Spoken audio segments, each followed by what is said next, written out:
কল্পনা করুন, আজ থেকে প্রায় ১৪০০ বছর আগে একদল মানুষ রওনা দিয়েছিলেন মদিনা থেকে, পায়ে হেঁটে, উটের পিঠে চড়ে। সামনে অজানা পথ, অজানা দেশ, কিন্তু বুকে ছিল একটাই লক্ষ্য, আল্লাহর দিনের আলো পৌঁছে দেওয়া পৃথিবীর শেষ প্রান্তে। সেই মানুষগুলো ছিলেন রাসূলুল্লাহ সাল্লাল্লাহু আলাইহি ওয়াসাল্লামের সাহাবী, এবং আজও তাদের কেউ কেউ ঘুমিয়ে আছেন ইরানের মাটির নিচে। ৬৩৬ খ্রিস্টাব্দ, আরবের বাইরে ইসলামের প্রসার শুরু হয়েছে। খলিফা হযরত উমর রায়ের নির্দেশে মুসলিম বাহিনী পারস্যের দিকে অগ্রসর হচ্ছে। কিন্তু এটি শুধু যুদ্ধ ছিল না, এটি ছিল একটি সভ্যতার সাথে আরেকটি সভ্যতার মিলন। সেই বাহিনীতে ছিলেন এমন কিছু মানুষ যারা নিজেদের চোখে দেখেছেন রাসূলুল্লাহ সাল্লাল্লাহু আলাইহি ওয়াসাল্লামের মুখের হাসি, যারা শুনেছেন তার মুখ থেকে সরাসরি কুরআনের বাণী। তারা ইরানের মাটিতে পা রাখলেন, কেউ ফিরে গেলেন, কেউ থেকে গেলেন চিরতরে। ইরানে যে সাহাবীদের কবর রয়েছে, হযরত সালমান ফার্সিরা, মাদায়েন, ইরাক ইরান সীমান্ত। সালমান আমাদের আহলে বায়েতের একজন, রাসূলুল্লাহ। এই মানুষটির গল্প যেন এক উপন্যাসের চেয়েও বিস্ময়কর।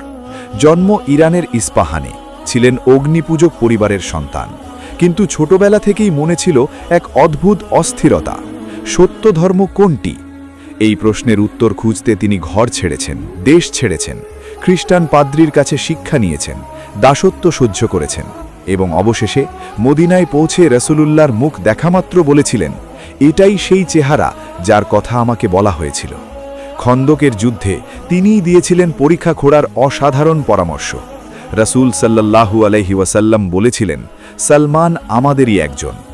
আজ তার কবর রয়েছে মাদায়েনে, বর্তমান ইরাক ইরান সীমান্তের কাছে। সালমান পাকের দরগা নামে পরিচিত। প্রতিদিন হাজার হাজার মানুষ সেখানে যান, কারণ এই মাটির নিচে শুয়ে আছেন সেই মানুষ যিনি সারা জীবন সত্যের সন্ধানে পথ হেঁটেছেন। হযরত আবু মুসা আশআরীরা, কুফা থেকে ইরান অভিযান।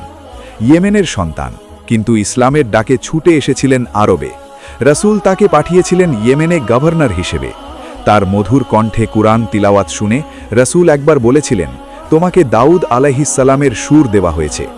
তিনি ছিলেন সেই সাহাবী যিনি তরুণ বয়সে বদরের যুদ্ধে যেতে চেয়েছিলেন, কিন্তু রাসূল তাকে বয়স কম বলে ফিরিয়ে দিয়েছিলেন। পরে তিনি উহুদ সহ অনেক যুদ্ধে অংশ নেন।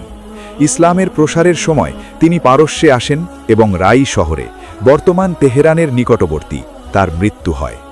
আজও সেখানে তার মাজার রয়েছে। হযরত সুলাইমান ইবনে রাবিয়ারা, আজারবাইজান অঞ্চল, ইসলামী বাহিনীর অন্যতম সেনাপতি। তিনি ইরানের উত্তর পশ্চিমে আজারবাইজান অঞ্চলে যুদ্ধ করতে গিয়ে শহীদ হন। তার শাহাদাতের স্থানটি আজও স্মরণীয়।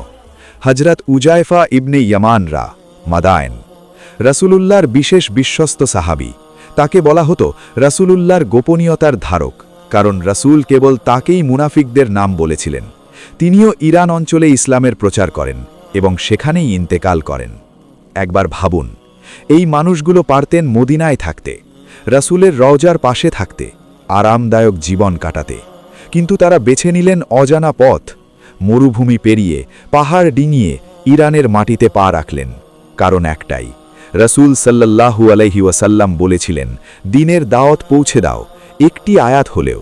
তারা সেই কথা বুকে ধারণ করেছিলেন এবং সেই মাটিতেই চিরনিদ্রায় শায়িত হয়েছিলেন। আজ সেই মাটি থেকে উঠছে না কোনো কান্নার আওয়াজ, বরং উঠছে এক নীরব শিক্ষা। ভালোবাসা যদি সত্যিকারের হয় তাহলে সীমানা মানে না। কিন্তু এখানেই শেষ নয়। আপনি কি জানেন ইরানের কোন শহরে আজও একটি মসজিদ আছে যেখানে বলা হয় হযরত সালমান ফার্সিরা নিজে নামাজ পড়তেন? আপনি কি জানেন ইরানের সেই পথে আজও কিছু স্থানীয় মানুষ প্রতি শুক্রবার একসাথে দোয়া পড়েন, সেই সাহাবীদের জন্য যারা তাদের পূর্বপুরুষদের কাছে ইসলামের আলো এনেছিলেন? ইতিহাসের পাতায় লুকিয়ে আছে আরও অনেক গল্প, যা আমরা আগামী ভিডিওতে বলবো।